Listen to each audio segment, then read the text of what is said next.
यार अगर मैं कहूं कि अगले 60 से 70 दिनों में कुछ ऐसी गाड़ियां लॉन्च होने वाली हैं इंडियन मार्केट में जो कि एग्जिस्टिंग कार कंपनीज की नींद उड़ाने वाली हैं, तो क्या आप मेरी बात मानोगे? सोचिए आपने पिछले साल कोई कार बुक कराई, अब वो घर आने वाली है, बट मार्केट में उससे भी ज्यादा लेटेस्ट, उससे सस्ता, ज्यादा फीचर्स देने वाला मॉडल लॉन्च हो गया उसी कार का। तो आपको कैसा लगेगा? थोड़ी सी फ्रस्ट्रेशन होगी, गुस्सा भी आएगा। उसी गुस्से को आज मैं न्यूट्रलाइज करने के लिए बैठा हूं। नमस्ते दोस्तों, मेरा नाम है Saurabh and you are watching King Indian. सबसे पहले स्टार्ट करता हूं सबसे ज्यादा धमाकेदार कार से, जो कि है टाटा सेरा। अब ये जो टाटा सेरा है ना, ये हमारे बचपन में ऐसी कार थी जिसने बच्चों की नींद उड़ा रखी थी बिकॉज ऑफ इसका डिजाइन, बल्कीनेस, और जिस तरीके से इसकी जो रियर विंडो थी लंबी वाली, जिसके अंदर आप जंगल सफारी कर सकते हैं, इधर उधर देख सकते हैं, अंदर खुला खुला फील होता था। जिसके पेरेंट्स के पास ये कार होती थी ना, वो बड़े लोग कहलाते थे।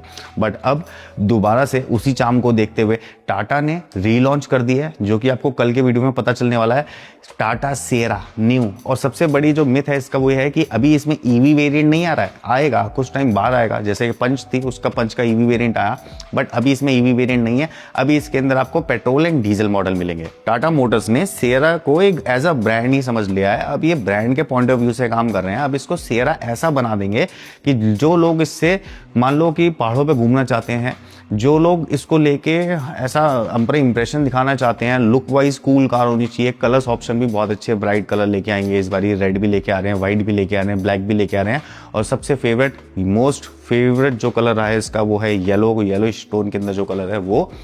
ये जो कार है ना, प्राइस ब्रैकेट इसका होने वाला है, जैसे कि मेरे को जो लगता है 11 से 12 लाख रुपए की ये स्टार्ट हो जाएगी और 18 से 20 लाख रुपए पे खत्म होने वाली है। इसके अंदर दो इंजन ऑप्शन आ रहे हैं, जैसे 1.5 टर्बो जो पेट्रोल है, और डीजल वेरिएंट जो कि टाटा के ऑलरेडी चल रहे हैं मार्केट में। उसमें आपको दोनों वेरिएंट मिलेंगे, ऑटोमेटिक भी और मैनुअल भी। सबसे बढ़िया चीज मुझे क्या लग रही है कि इसको अब जो है सेफ्टी पॉइंट ऑफ व्यू से लेके जाया जा रहा है, जिसके अंदर की एडास भी आ गया है। अब जो है BS 6.2 वाले जो कंपैटिबिलिटीज हैं वो भी इसके अंदर आ जाएंगी। तीसरी चीज़, 5 स्टार रेटेड तो ये कार निकलेगी अपने कोई सा भी टेस्ट हो इसका, बिकॉज ऑफ ये टाटा है, क्योंकि टाटा के ऊपर भरोसा है, टाटा का लोहा बहुत मजबूत है। ये सारी की सारी बातें तो हम करते ही रहते हैं। बट यार एक बात समझो कि जो वो विंडो थी जो पहले बड़ी सी दिखती थी, अब वो बाहर से ही सिर्फ बड़ी सी दिखेगी, लेकिन अंदर से वो जो विंडो है उसमें पिलर B आ गया है, जिसकी वजह से इसकी जो स्ट्रेंथ है वो थोड़ी सी और इंक्रीज हो जाएगी, और ये अपने जो क्रैश टेस्ट है उसके अंदर थोड़ा सा और अच्छा रिस्पॉन्ड कर पाएगी, थोड़ा अच्छा और काम कर पाएगी। दूसरी चीज़, इसमें जो है डुअल पैन सनरूफ मिलेगा आपको, इसमें एडास के फीचर्स मिलेंगे जो कि top of the line variant होगा। लेकिन अगर आपकी चॉइस है एक ऐसी रगेड कार लेने की जो कि एक अच्छी भी लगे, दिखने में सुंदर हो, प्राइस ब्रैकेट भी उसका अच्छा हो, तो इसका base and second base variant जो कि 11.5 से 13 लाख रुपए का आएंगे एक्स शोरूम, वो जो वेरिएंट होंगे वो ऐसे होंगे रगेड, मैनुअल गियर डाली, उसके अंदर चाबी लग रही है, या फिर बटन स्टार्ट है, या फिर उसके अंदर ज़्यादा फैंसी फीचर्स नहीं है, लेकिन रगेड चीज़ें जिसको कि आप जिमनी से बहुत अच्छे तरीके से कंपेयर कर पाओगे। बट हाँ, ये है कि टाटा इसके अंदर 4x4 लेके आ रही है, और किस टाइप का लेके आ रही है वो एक क्वेश्चन बना हुआ है। मुझे ऐसा लगता है कि ये टाटा भी इसके अंदर शायद 4x4 जो है ना अपने टॉप क्लास वेरिएंट के अंदर देगी, बिकॉज हर किसी की जो रिक्वायरमेंट होती है वो 4x4 नहीं होती है। बहुत सारे लोग सिर्फ जो है रोड मंचिंग करना चाहते हैं, उससे ज़्यादा और कुछ नहीं, गाड़ी लेके घूमना चाहते हैं, पहाड़ों पे, कच्चे रास्तों में, लकड़ियों पे, टूटे हुए पत्थरों पे नहीं चलाना चाहते, क्योंकि वो उनकी कार भी डैमेज हो जाती है। जैसे कि मैं पर्सनली बहुत ज़्यादा हार्डकोर ऑफ रोडर नहीं हूँ, मैं हूँ सॉफ्ट रोडर। तो इसके जो फ्रंट व्हील ड्राइव वेरिएंट है उनकी कॉस्ट हो जाएगी 15 लाख रुपए से अंदर, और जो उसके फोर व्हील ड्राइव जो वेरिएंट होंगे उसकी कॉस्ट हो जाएगी 15 से 18 लाख रुपए तक की। दूसरी धमाकेदार गाड़ी आती है महिंद्रा के गैराज से निकल के। गैराज तो है नहीं, इनके फैक्ट्रीज हैं, तो फैक्ट्री से निकल के ये कार आ जाती है, और ये है एक इलेक्ट्रिक कार XEV9। एक ऐसी कार थी जिसने की बहुत ज़्यादा धमाल मचाया। इसके जो सेल्फ पार्किंग फीचर है, सेल्फ ड्राइविंग फीचर, या फिर इसके अंदर का कंफर्ट, या फिर टेक्नोलॉजी के अंदर भी एक कैमरा लगा रखा है, और बहुत सारे कैमरे और रडार्स वगैरह ला रखे हैं। बट वही कहते हैं लोग कि जितनी ज़्यादा टेक्नोलॉजी एक कार के अंदर डालोगे, हल्का सा उसमें डैमेज हुआ, कुछ एरर आया, वो चलना बंद हो जाती है। बट अब इसका XEV9S वेरिएंट आ रहा है। वो क्यों आ रहा है मैं बताता हूँ। बहुत सारे जो कस्टमर्स हैं इसके एग्जिस्टिंग, वो कहते हैं कि कार बहुत बड़ी है दिखने में, लेकिन अंदर से 5 ही लोग बैठते हैं। ऐसा क्यों? तो अंदर अब 5 लोगों की जगह ना 6-7 भी बैठेंगे, क्योंकि पिछली 2 सीटें ऐड हो गई हैं इस कार के अंदर, जिसके अंदर बच्चे, और आगे से भी डिज़ाइन थोड़ा सा चेंज किया है जो बच्चों को भी पसंद आएगा, यंग एज के लोगों को ज़्यादा पसंद आएगा। वैसे भी ये कार काफ़ी ज़्यादा एक्यूरेट और सोफिस्टिकेशन के साथ बनाई गई थी, बिल्कुल लेटेस्ट डिज़ाइन फिलॉसफी के साथ में, बट अब इसको और ज़्यादा एक्यूरेट कर रही है कंपनी, और ज़्यादा इसको फैमिलियर बना रही है, एज एक फैमिली कार बना रही है, एज एक 7 सीटर या फिर 6 सीटर वेरिएंट। इसको अगर एक कैप्टन सीट के साथ में आते हैं तो 6 सीट्स हो जाएंगी, और अगर ये बेंच सीट के साथ में आते हैं, जो बीच में बेंच सीट होती है, तो ये 7 सीटर कार बन जाएगी। और अगर ये 7 सीटर कार बन गई ईवी के अंदर, तो इसका जो 79 किलोवाट आवर वाला जो वेरिएंट है, जो सबसे ज़्यादा 600 किलोमीटर की 500 किलोमीटर की जो रेंज निकालता है, वो सबसे ज़्यादा हिट हो जाएगा। लेकिन इसके प्राइस वो 23.5 से 24 लाख रुपए से स्टार्ट होंगे, और 32-33 लाख रुपए पे ये आके जो है वो बंद हो जाएगी। बिकॉज जो 32-33 लाख रुपए का जो प्राइस ब्रैकेट है ना, उसमें बहुत सारे वेरिएंट्स और स्टार्ट हो जाते हैं। तो कंपनीज जो होती है ना इस टाइप की, कंपटीशन के लिए हमेशा 4 से 5 लाख रुपए कम रखती है, और कुछ कंपनीज तो 10-10 लाख रुपए कम कर रखती हैं। उनके बारे में आगे बताता हूँ। काफी साल पहले आपको याद होगा कि एक चलन स्टार्ट हुआ था इंडिया में एक ऐसी मिड साइज एसयूवी का, जो कि फ्रंट व्हील ड्राइव होगी, दिखने में बड़ा डब्बा लगेगा और हाइट भी उसकी ऊंची होगी। वो स्टार्ट पता है किसने किया था? फोर्ड इको स्पोर्ट ने। लेकिन घबराओ मत, फोर्ड वापस नहीं आ रही, ना इको स्पोर्ट वापस आ रही है। उसकी जगह एक और कार भी चलती थी उसके साथ साथ, वो थी रेनो डस्टर। अब ये जो रेनो डस्टर जो कार है, ये पहले बंद हो गई थी, पता नहीं क्यों बंद हुई। सेल्स तो इसकी बहुत अच्छी थी, लेकिन हाँ कंपनी इसको मैनेज नहीं कर पाई, वो कंपनी का पॉइंट ऑफ व्यू होंगे।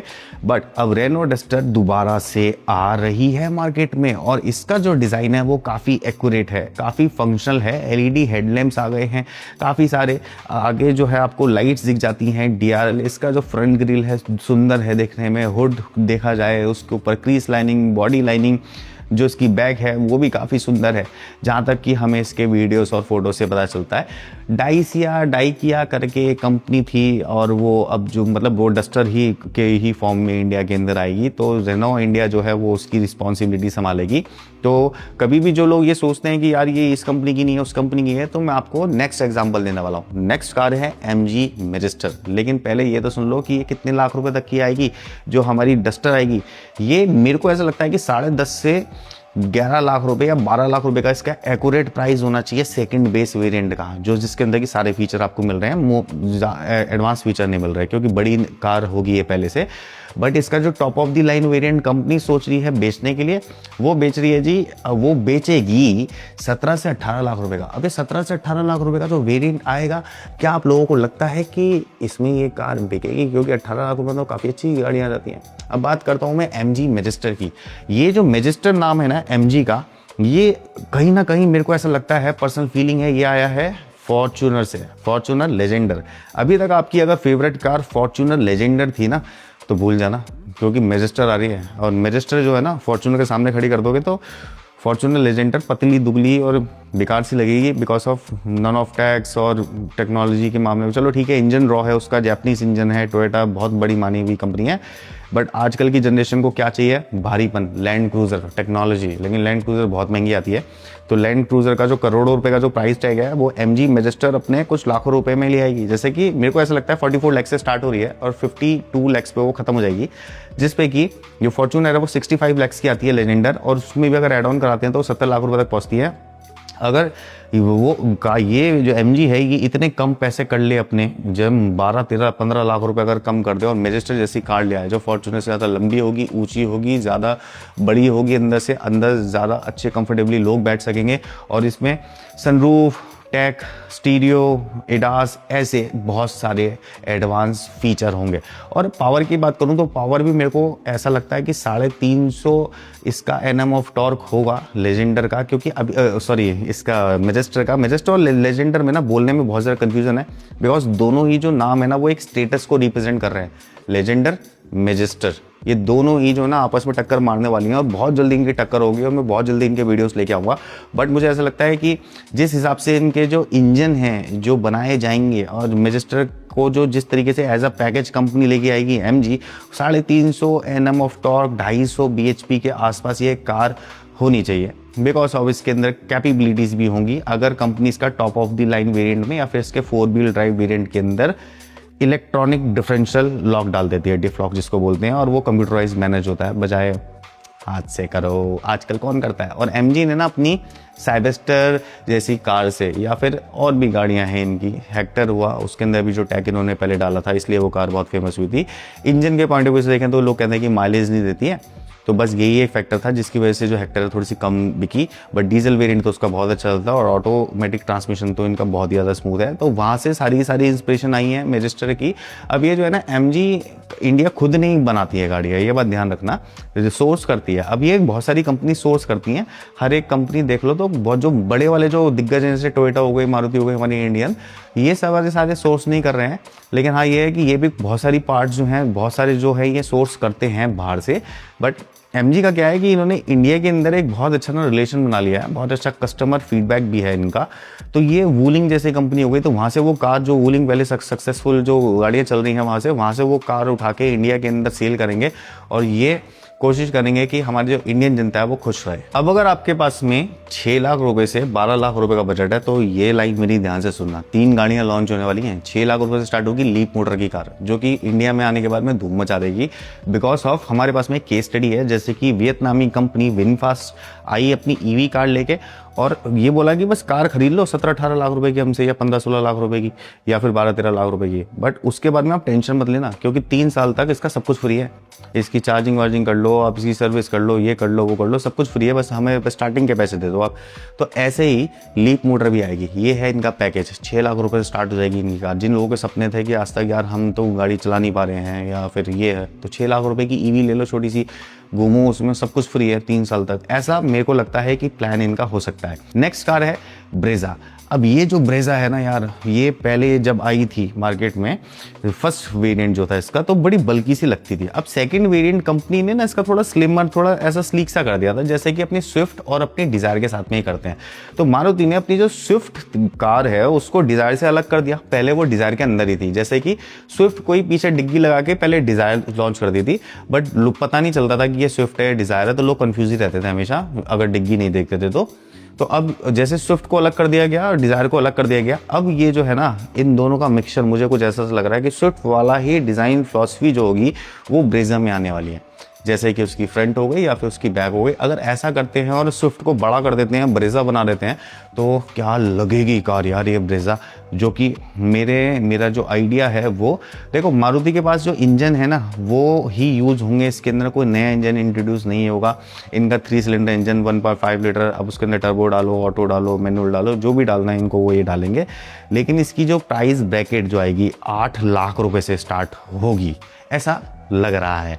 9 से भी हो सकती है, लेकिन अगर 8 लाख रुपए से स्टार्ट हुई तो सोचो, इतना बड़ा डब्बा, इतना सुंदर, इतना खूबसूरत गाड़ी ये वाली, ये 8 लाख रुपए का अगर ये मिलती है मार्केट के अंदर तो कितनी ज़्यादा अच्छी हो जाएगी। बेस वेरिएंट अगर इसका एक्स शोरूम पहुंचता है तो 9 साढ़े 9 लाख रुपए में इसको आप घर ले आते हो, और जिसका top of the line variant जाएगा वो 16 लाख रुपए तक जाएगा, जिसके अंदर की कंपनी इस बारी काफ़ी ज़्यादा चीज़ें फीचर्स देने वाली है। इसी बीच में एक और कंपनी और एक और मॉडल छलांग मार रहा है, क्योंकि यार उसने पहले ही ना बहुत ज़्यादा मार्केट बना लिया है। वो कौन सी मार्केट बना लिया? वो है टाटा पंच।